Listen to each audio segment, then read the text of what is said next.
Karena kita mempunyai banyak saksi bagaikan awan yang mengelilingi kita, marilah kita menanggalkan semua beban dan dosa yang begitu merintangi kita, dan berlomba dengan tekun di dalam perlombaan yang diwajibkan bagi kita. Marilah kita melakukannya dengan mata yang tertuju pada Yesus yang memimpin kita dalam iman dan yang membawa iman kita itu kepada kesempurnaan, yang dengan mengabaikan kehinaan tekun memikul salib, ganti sukacita yang disediakan bagi Dia yang sekarang duduk di sebelah kanan tata Allah.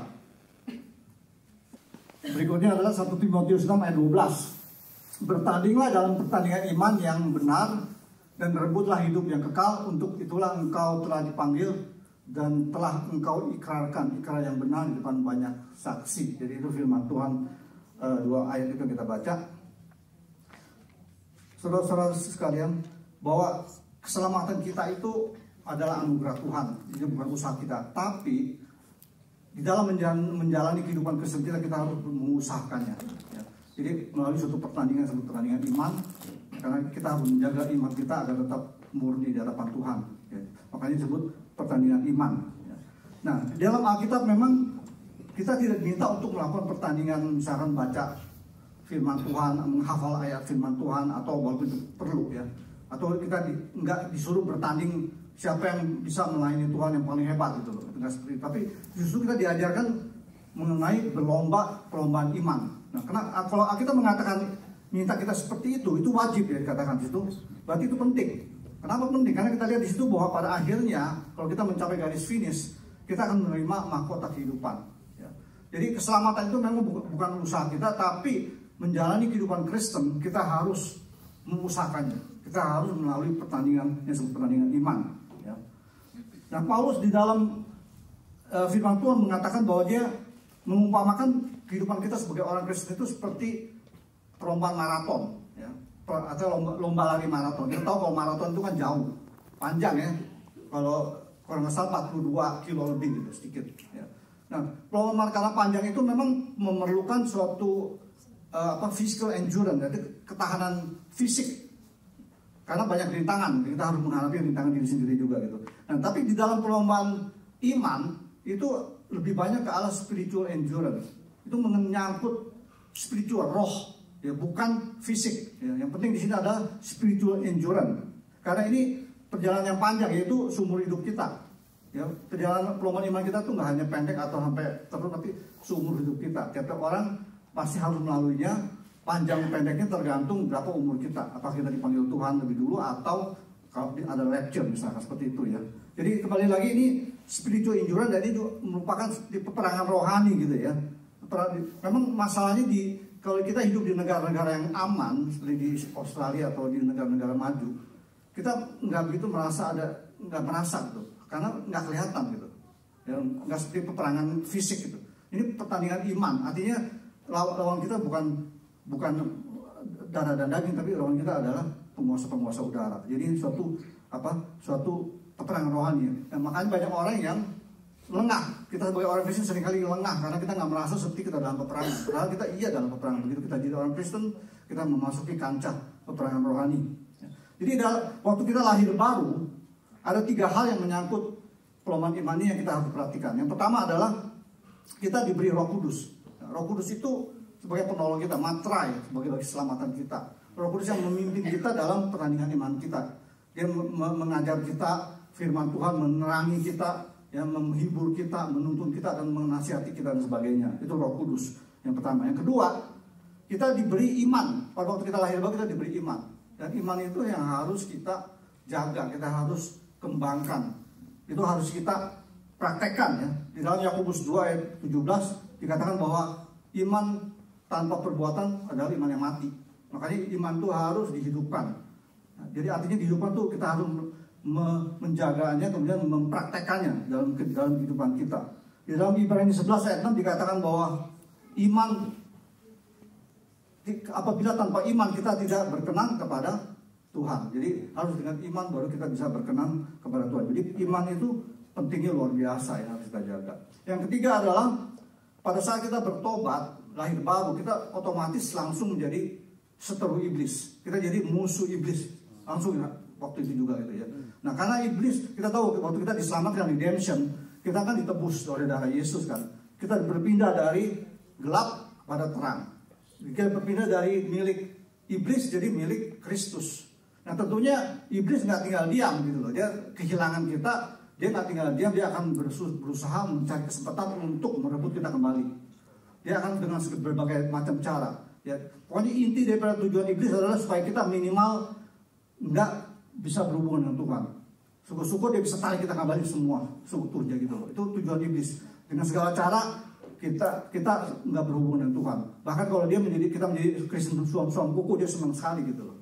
Nama Kristen itu suam-suam kuku, itu dia senang. Mungkin serangan dia nggak gencar, tapi kalau begitu kita dekat dengan Tuhan, lebih akrab dengan Tuhan, maka iblis tambah gencar menyerang kita seperti singa yang mengaum-ngaum, yang siap menerkam. Ya, jadi itu lawan kita iblis. Nah, masalahnya karena iblis tidak kelihatan, itu jadi problem buat orang-orang Kristen juga. Di dunia barat banyak orang-orang Kristen yang nggak percaya ada iblis. Mungkin Anda kaget. Banyak yang nggak percaya bahwa iblis itu ada gitu loh. Sehingga ini memungkinkan iblis untuk bekerja lebih leluasa lagi. Ya, karena kita merasa bahwa nggak ada iblis gitu loh. Padahal iblis itu dengan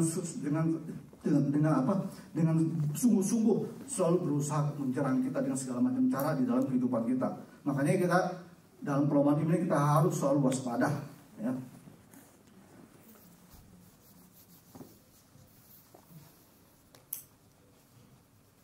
Nah, keunikan dari perlombaan iman ini adalah beda dengan perlombaan seperti biasanya. Yang pertama adalah lawan kita bukan sesama pemain, ya, tapi lawan kita itu adalah iblis. Iblis ini yang menjadi lawan kita.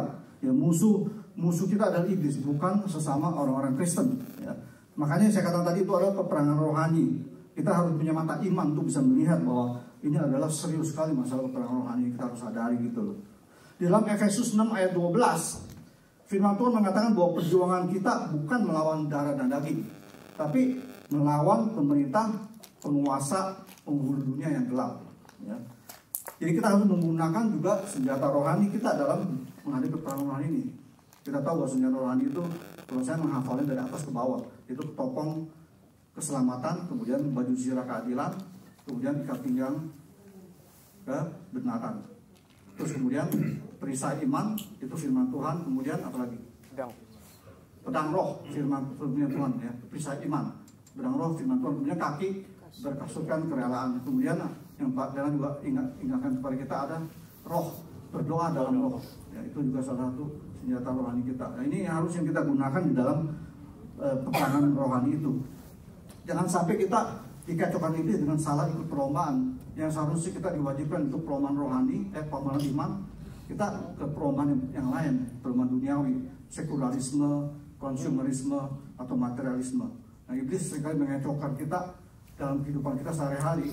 Yang seharusnya kita menuju ke sana, kita diarahkan ke berlomba dalam hal yang berbeda, material, keuangan dan sebagainya. Memang uang itu perlu, kekayaan itu oke, betul, tapi maksudnya motivasi kita dalam kehidupan ini apa gitu loh. Prioritas kita apa gitu. Jadi kekayaan itu bukan nggak salah gitu loh. Tapi dalam kita menghadapi kehidupan ini kita utamakan cari Tuhan dulu. Tuhan bilang mengatakan bahwa cari dahulu kerajaan Allah dan kebenarannya semuanya akan ditambahkan kepadamu. Jadi yang motivasi kita yang pertama memang kita harus kerja juga. Kita harus kerja keras juga tentunya ya. Nggak bisa datang tiba-tiba kekayaan gitu. Kita harus kerja keras, tapi waktu kita bekerja itu arah fokus kita tuh harus kepada Tuhan yang utama gitu. Karena Tuhan akan tambahkan kemudian. Nah, biasanya orang-orang yang sudah dalam dunia sekuler, misalnya hidup dalam dunia sekuler, mereka tuh selalu mengukur keberhasilan itu dari kekayaannya. Tapi kalau kita adalah orang Kristen, kita bukan ukur dari situ gitu. Ukuran kita adalah seberapa jauh kita lebih dekat pada Tuhan. Kalau kita udah arah yang benar, Tuhan akan tambahkan dengan kekayaan. Jadi jangan sampai kita terkecoh gitu.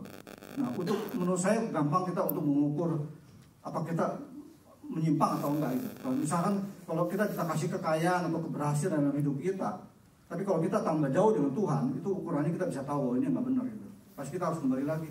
Ya, jangan sampai kita sibuk memang berhasil dalam dunia sekuler, tapi hubungan dengan Tuhan kita tambah jauh. Itu ukurannya menurut saya ukurannya gitu aja. Apakah lebih dekat dengan Tuhan atau tidak? Kalau lebih dekat, oke. Tapi kalau lebih jauh, kita harus kembali lagi ke jalan yang benar seperti itu. Ya. Jadi itu adalah pertama adalah lawan kita iblis ya. Kita harus tahu itu.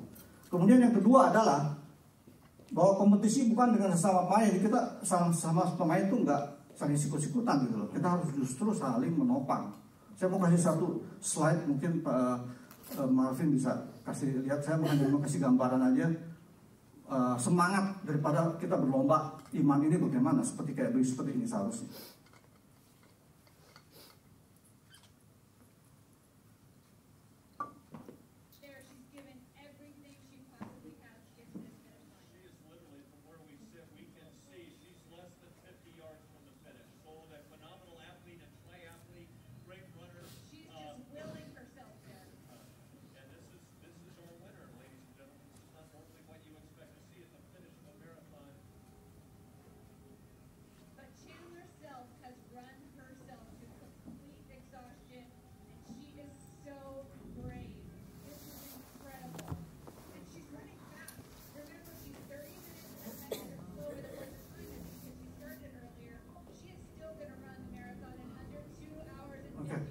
Jadi ini yang saya kasih contoh sebenarnya untuk lebih tahu kepada kita bahwa semangat perlombaan kita di dalam iman harus seperti itu, saling sesama saudara seiman, bukan saling sikut-sikutan, tapi kita harus saling membangun. Kalau ada yang jatuh kita harus angkat, kita harus tolong. Kalau ada yang lemah kita kuatkan, kita harus menolong mereka. Jadi itu semangat sampai capai garis finish. Jadi kita nggak berlomba mencari garis finish dengan menjatuhkan orang lain kan gitu, atau saudara seiman gitu ya. Jadi harus punya semangat seperti itu.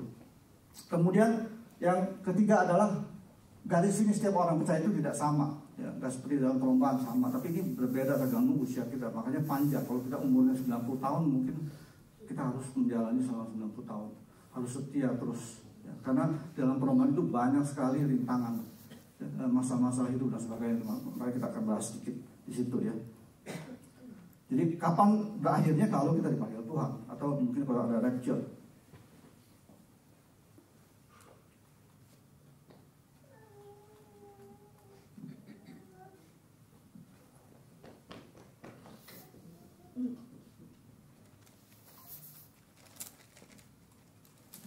Dari 1 Timotius 6 ayat 12, bertandinglah dalam pertandingan iman yang benar dan rebutlah hidup yang kekal, untuk itulah engkau dipanggil. Oh bukan ini kayaknya.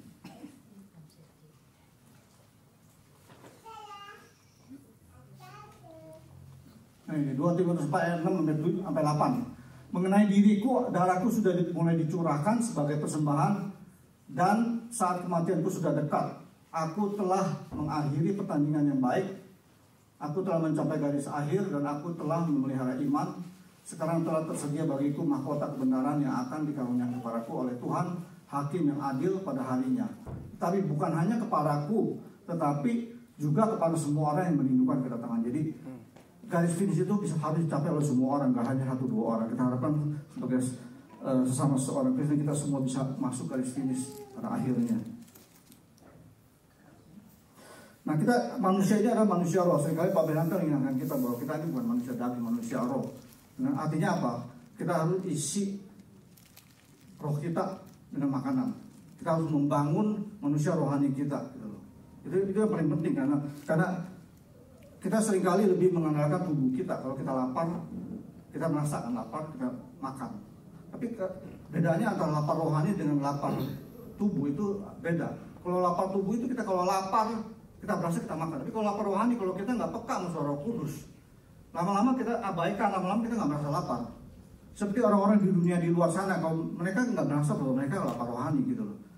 Ya, jadi kita sebagai orang Kristen harus kita terus isi dengan firman Tuhan. Sebab kalau enggak, kalau kita mulai sibuk dengan hal duniawi, lama-lama kita bergeser. Roh Kudus kasih peringatan kepada kita nggak dengar, lama-lama kita nggak merasa perlu lagi makanan rohani. Itu perbedaan makanan lapar rohani dengan lapar tubuh seperti itu ya. Maka itu perlu diisi dengan firman Tuhan ya. Nah, apa yang merupakan makanan rohani kita? Ya tentunya kita tahu baca firman ya, baca firman, karena itu menyangkut juga pertumbuhan iman kita ya. Jadi menjaga iman kita agar tetap sehat.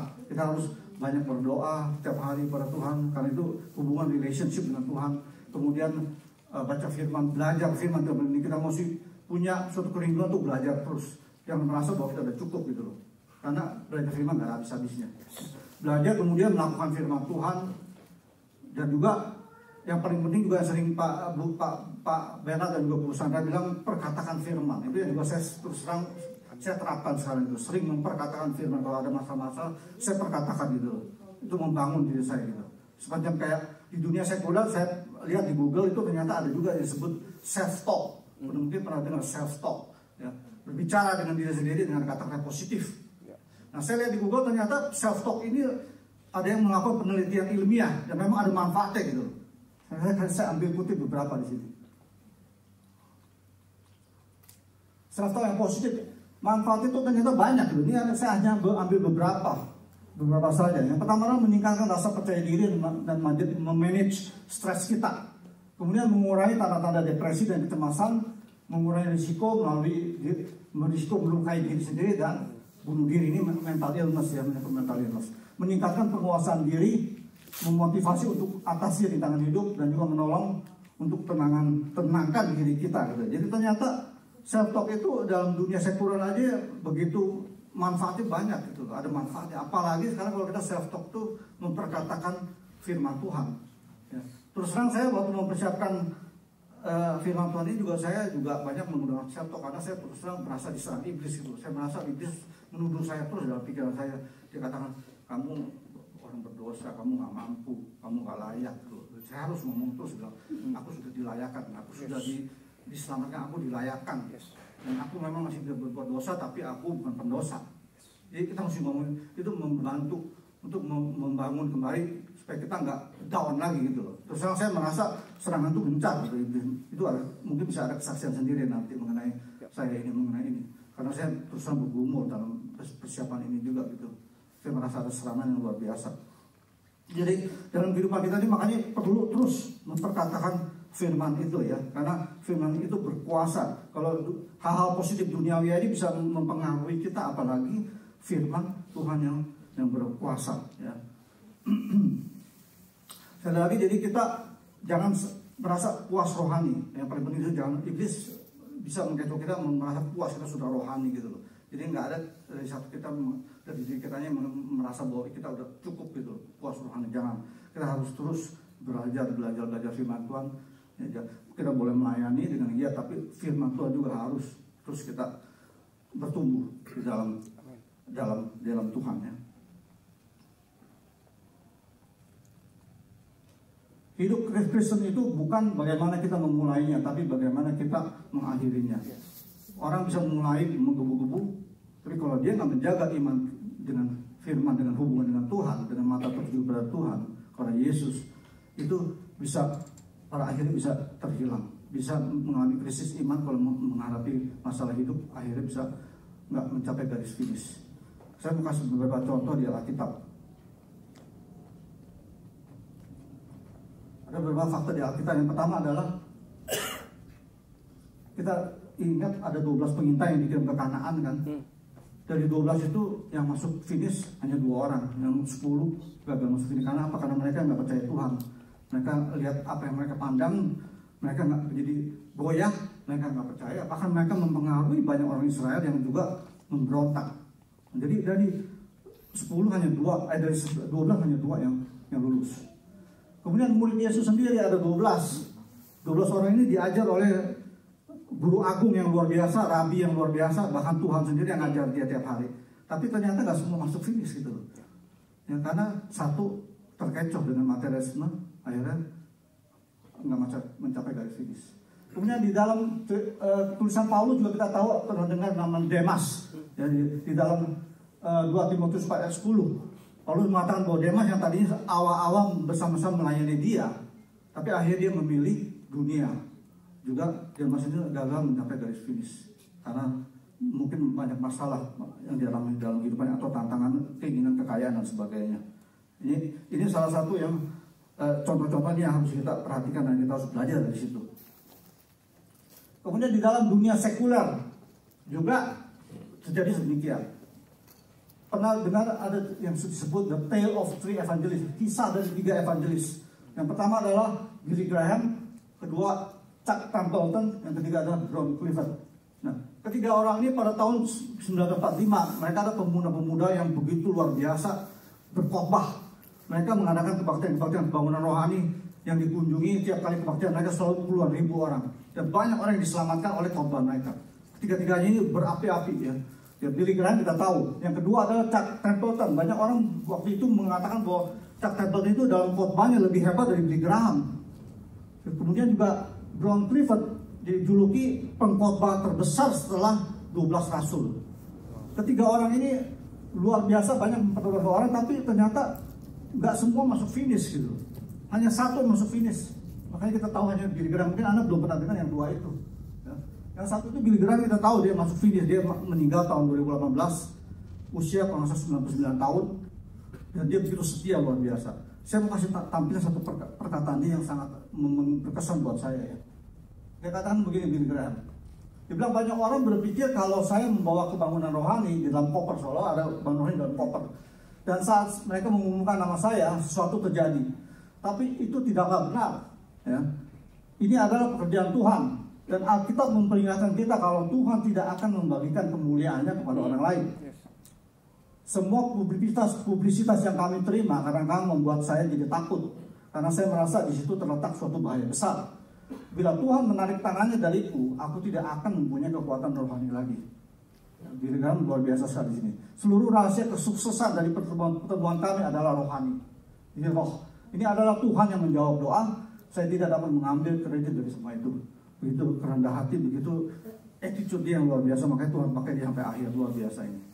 Bagaimana dengan yang dua ini, Chuck Templeton sama Clifford? Dua-duanya gagal. Apa yang terjadi dengan Chuck Templeton?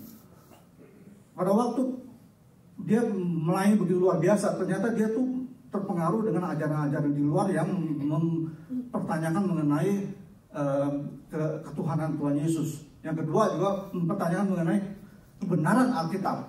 Bayangkan orang sekaliber ini lama-lama bisa terpengaruh. Kalau dia nggak merujuk kembali kepada Alkitab, dia merujuk kepada yang di luar, lama-lama dia terpengaruh. Dalam waktu 5 tahun setelah pelayanan yang luar biasa itu, dia mulai luntur imannya. Kemudian dia meninggalkan pelayanannya, akhirnya dia berubah profesi jadi penulis buku, komentator radio atau TV. Dan pada akhir hidupnya, dia mengaku bahwa dia bukan orang percaya. Itu saya terus terang shock bisa orang seperti kayak begini. Nah kalau orang bisa seperti kayak begini bisa terjadi, apalagi kita mesti hati-hati gitu loh. Ya, kita harus stick dalam firman Tuhan. Kalau kita ada merasa goyah, jangan cari di luar. Kita harus kembali pada firman Tuhan lagi, mencari jawabannya gitu. Karena di situ jawabannya. Ya, itu untuk Chuck Templeton. Bagaimana dengan John Clifford? Dia lebih tragis lagi. Ya. Dia mulai goyah imannya, mulai kecewa pada waktu istrinya melahirkan 2 anak yang betul-betul adalah mengalami Down syndrome.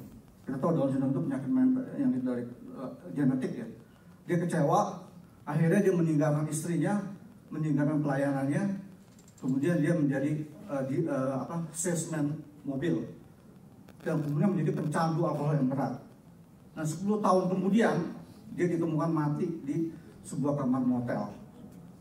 Suatu akhir yang tragis sekali gitu ya. Jadi ini pelajaran buat kita, harus hati-hati, terus menjaga iman kita, memelihara iman kita. Saya lihat ada beberapa rintangan dalam perlombaan iman ini yang membuat orang bisa mengalami krisis iman dan bahkan bisa jadi murtad. Gitu. Yang pertama, yang ini mungkin banyak, tapi ini hanya beberapa yang saya tampil di sini, adalah masalah hidup, juga kecewaan hidup. Yang mengalami masalah, kalau kita nggak kuat di dalam iman kita mungkin akan goyah. Kita mudah krisis iman, kemudian kalau kita nggak berkonsultasi dengan Tuhan, kita akan akhirnya terhilang dan menjadi murtad. Kemudian penyesatan pikiran ini mengenai ajaran-ajaran sesat di luar. Kita tahu sekarang ini apalagi banyak sekali ajaran-ajaran yang menyerang kekristenan, menyerang ketuhanan Tuhan Yesus dan sebagainya. Dan kalau kita nggak stick pada firman Tuhan, kita bisa terpengaruh. Ya.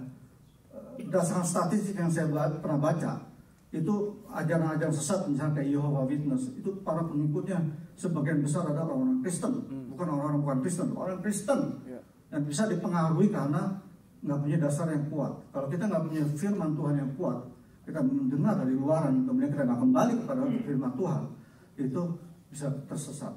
Ya, ini penting sekali. Yang ketiga adalah kekayaan, kenyamanan hidup ataupun tawaran kekayaan. Ini juga bisa membuat orang menjadi yang tadi saya katakan berlomba salah berlomba gitu, salah masuk ke lomba, bukan lomba iman tapi lomba materialisme, ya, kekayaan. Yang terakhir adalah penganiayaan juga bisa membuat orang untuk kemudian nggak setia, akhirnya meninggalkan Tuhan.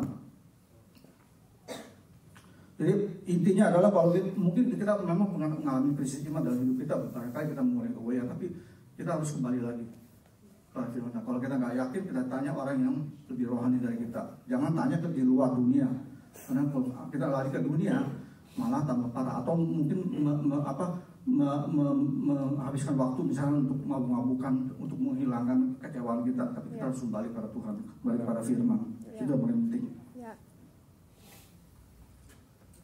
Yang lain ada garis akhir yang tidak terlihat, yang membuat jadi lebih berat dalam perlombaan iman ini adalah kita tidak melihat di mana garis akhirnya.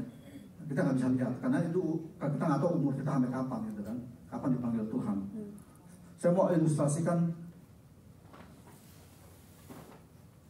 seperti ini nih.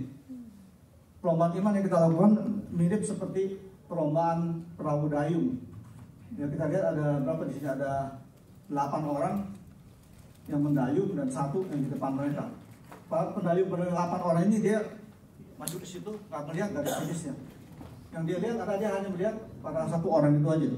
Saya sebut instrukturnya. Dan instruktur ini yang kasih tahu arahnya kemana, ya, steering dari menyetir daripada boat itu ya. Kalau misalnya menyimpang dikit, dia akan bilang suruh ke sini. Kalau menyimpang dikit supaya tetap pada jalur ke arah finish gitu loh. Dan si instruktur ini juga yang memberi semangat pada orang-orang ini. Kalau dia mulai capek, lemah, dikuatkan kembali supaya mendayung lebih giat lagi supaya bisa mencapai finish. Nah, kita juga sama. Dalam perjalanan iman kita, mata kita harus tertuju pada instruktur agung kita, itu Tuhan Yesus. Mata kita harus tertuju pada Dia. Tuhan Yesus akan memberitahu pada jalan yang harus kita tempuh, dan supaya kita nggak melenceng ke kiri dan ke kanan. Kalau mulai melenceng, Tuhan akan peringatkan. Nah, makanya kita harus baca firman, harus terus baca firman dan punya hubungan yang baik dengan Tuhan, hubungan yang dekat, supaya kita terus berada di jalur yang benar, ya, jalur akhirnya bisa mencapai garis finish. Ya. Yang terakhir, saya kasih satu ayat, 2 Korintus 13 ayat 5. Ujilah dirimu sendiri apakah kamu tetap tegak di dalam iman. Selidikilah dirimu apakah kamu tidak yakin akan dirimu bahwa Kristus Yesus ada di dalam diri kamu. Ya. Sebab jika tidak demikian kamu tidak akan uji. Itu intinya itu aja. Kalau kita nggak merasa bahwa Tuhan Yesus ada dalam kita tidak melakukan firman, itu kita mungkin nggak akan uji. Jadi itu saya rasa itu simpel, cuma nggak gampang dilakukan. Kita harus lakukan itu, mendisiplinkan diri kita untuk baca firman, memperkatakan firman, melakukan firman. Jadi saya kira ini yang saya bisa siarkan. Saya berdoa supaya kita sama-sama bisa bertumbuh dan bisa mencapai garis finish bersama. Mari kita berdoa.